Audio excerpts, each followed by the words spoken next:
од 10 до 1 година беше за злостонички здружување, што е малце, си го направи од 1 до 3, после 3 години застарува делото, милиардите и милионите што ги украде ги задржуваат. Не може. Значи ова е направено невидена плачка. Сега, ворете, тие се криминогени структури. Ние како граѓани треба да кажеме, пред 2 години излеговме на протест кога го променија законот.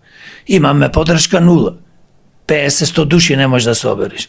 И нас ни се смеат и велаеве, гледаш демократи не може да соберат толку и толку луѓе.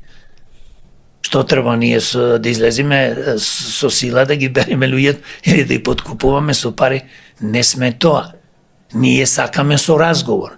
Да се каже, видете, не може да донесите закон, тоа е борбата, тоа е она менталитето да се издигнеме на самите себе, да го намалите законот, напротив, ќе го зголемите. Од 10 минимум до доживотна. Значи, затворот е животен затвор за тие што крадат милиони милиарди. Значи, зборувам за функционерите. Не некој точако го укради, или нешто друго. 20 кебапи. 20, 30, 50 кебапи го стави човеко за 150 кебапи во затвор. Менталитето се менува во секој поглед, но најважно што е, памет.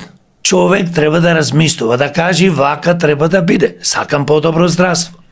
Гледате што се случува во здравството. Но